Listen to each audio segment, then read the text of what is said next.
Welcome back, everybody. It's 2015. Today we're going to take a look at the euro and also a little bit of Bitcoin, maybe? All right, stick around.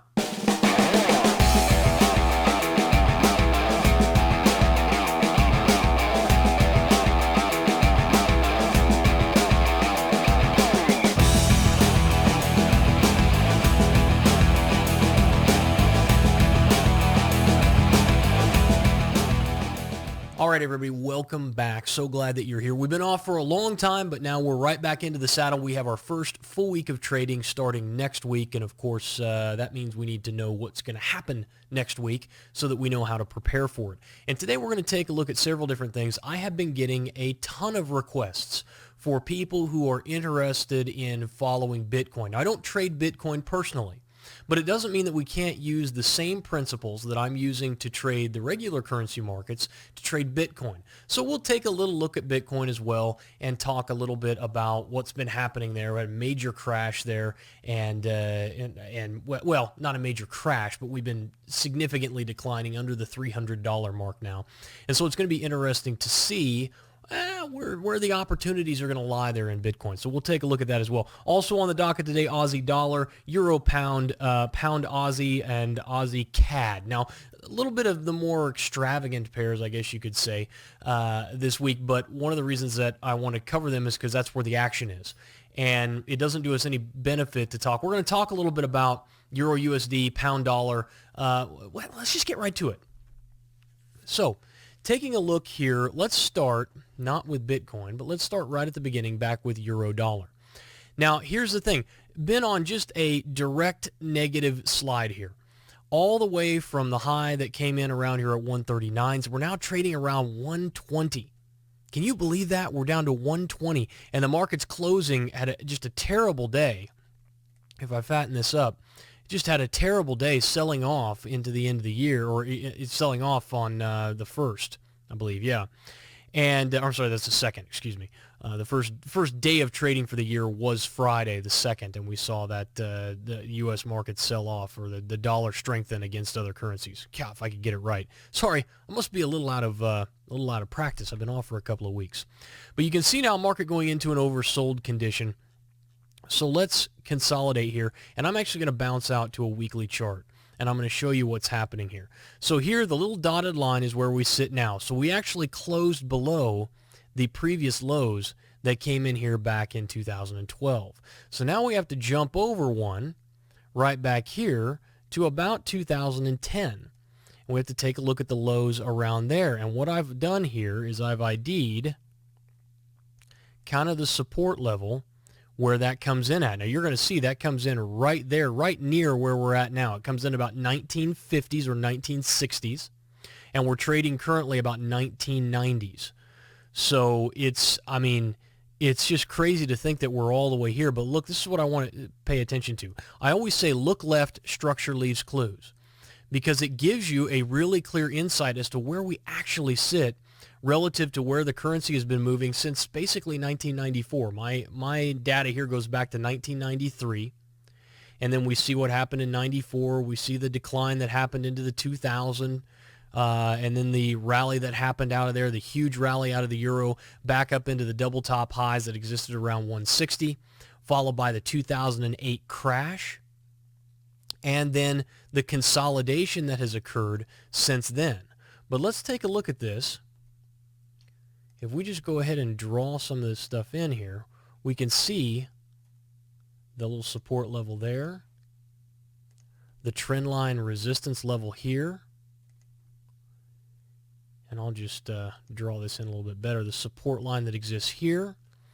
And we're sitting on this shelf right now, and the question will be, are we going to go under it, or are we going to rally back up into 133s or so to look for, for any type of shorting opportunities? Now, there are shorting opportunities before there. You can have shorting opportunities here around 127, around 126 or 27s and 28s, around that area, as we're looking for this, as this market continues to decline. Or you can look to, continue to sell into it. Now, one of the benefits of kind of the software that we're looking at developing in terms of this trend following strategy is, let's take the pound, for example. Let me just come back to here and we'll take a look at the pound.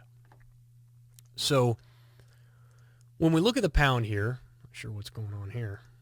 Okay, there we go. Look at this decline, just a straight decline, boom, boom, boom, boom, boom, boom, boom, all the way from the highs at around 171s to now trading around 153s. And you look at that just waterfall and you say, well, man, how do I get on top of that? And you even cycle in a little bit closer and you just take a look at the last day and you say, man, the market dropped from 155s down to 153s. There's a 200 pip move there. And how do I get involved with that? And you look at the daily chart and you see, yeah, there were some pullbacks where you could have potentially gotten involved, a little harder to read. But when you look over at something like this, which is the pound, now I can't get you all of the data for the pound just simply because the markets are down right now, so Kinetic is not giving me the enough data. But this is the end of the day. This is from about, this was all day yesterday. So this was the entire move from about the London session all the way until the close on the at the end of the second. And so let's take a look at this. Now, as you can see, again, just a straight downward move. But this is the nice thing about these bars that we developed, is that you can look inside, and it may be easier if I actually consolidate it up. You see the wicks that exist inside of these bars. Well, this tells us where price action retraced to inside of this downward movement.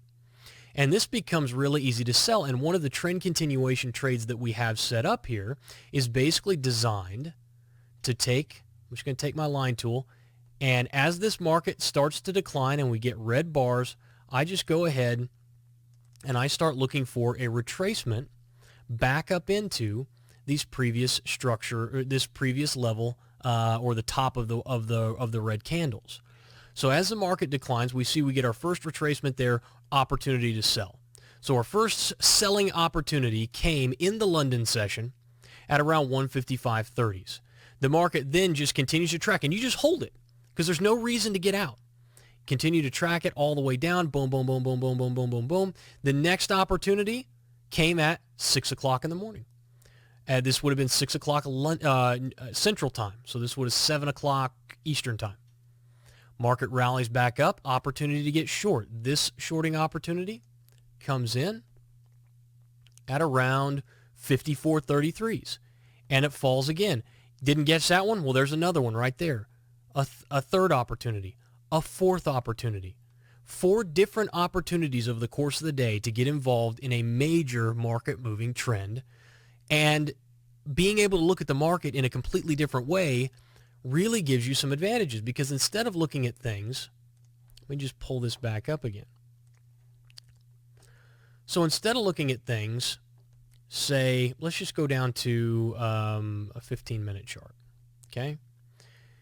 You could look at it from this standpoint, because the market basically, this is where we were looking at. So this was the start of the move on the other chart. Let me just fatten this up a little bit. Here was your first option. When do you get in? When do you get out? When do you hold? Versus coming over here and just looking at something like this. It's the exact same chart. It's the same information, just displayed differently. And that's what makes these bars really powerful. And so for those of you guys who are looking for intraday trending opportunities, we're calling this Project 221, and Project 221 may be the right thing for you guys. So, but anyway, so the pound, both the pound and the euro, just continuing their waterfall, and all signs point to continued downside there. Now let's take a look at Aussie dollar. Sorry about that digression, guys. Aussie dollar, we talked about potentially having a finishing area here. You can see the market did kind of put in a V bottom here, and then we ended up breaking down and closing below. So it will be interesting to see, is this going to be a false breakout or not? So as you can see, the previous support level coming in here on the hourly chart, market broke down, closed below yesterday. This would indicate further downside momentum. What's our typical play here? Well, we look for the retracement. We look for the retracement back up into previous structure support, which should then become resistance if the market will rally back up in there, and then we look for continuation to the downside. So keep an eye out on that. Euro pound. This was a pattern formation. Get back out on the daily chart. This was a pattern formation that we talked about, a cipher pattern before the end of the year. Paid 55 pips on target 1 and 96 pips on target 2. So a really, really nice trading opportunity that you had come your way there, coming to you from the Forex Market Preview. Let's take a look at Pound Aussie. Pound Aussie on the daily chart, we are sitting at structure. So look left, here's structure. Let's get out on the weekly chart. I'm getting some higher time frame charts because it's the beginning of the year. It's always good to take a look, get that really broad-based view of what the chart is doing, where the market sits as of January, and we're right back down into that support level. And guys, we're bullish. We're looking for bullish opportunities. So buying opportunity there around 189.35s with anticipation of the market going higher. Getting back down on the daily chart. You can see it, structure right in there. So any type of, from here, the way you would play this is to go down to your hourly time frame. You can see the hourly time frame still showing bearish. And so what you would need is some sort of verifiable bullish signal here that tells us that the market's getting ready to rally. Now let's take a look at Aussie CAD.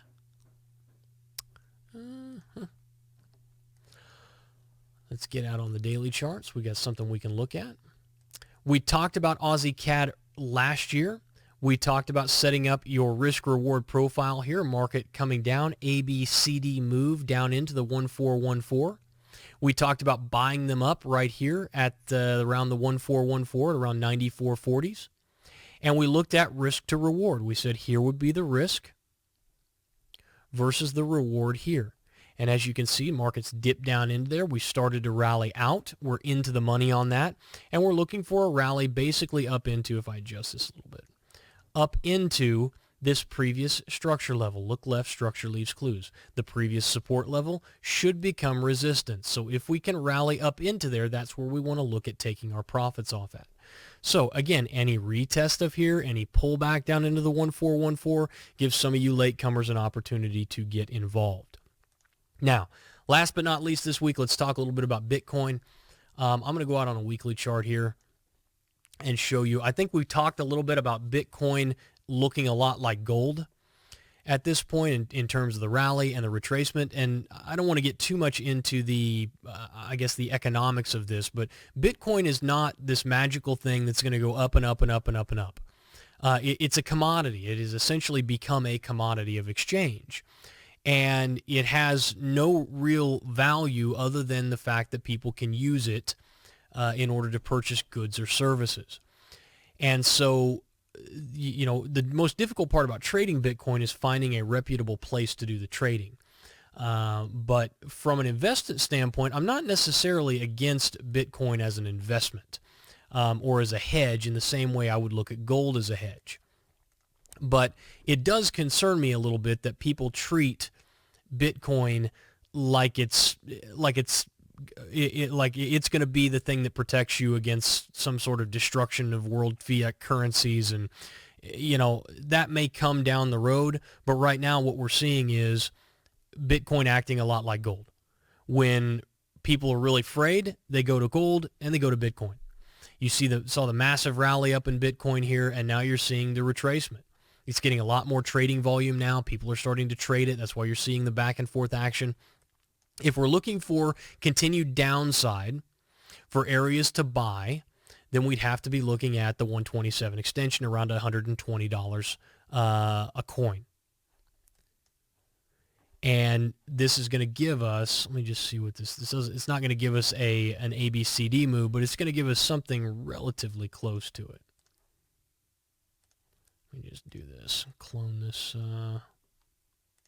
bad boy here. Actually, it's not even close, is it? It's going to come in at the 1618, which is impossible. Bitcoin would have to go to zero to do that.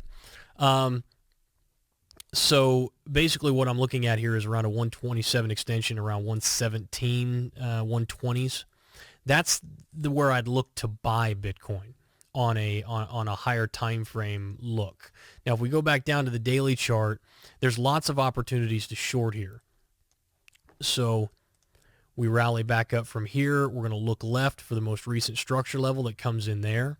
Stops would go above the highs here.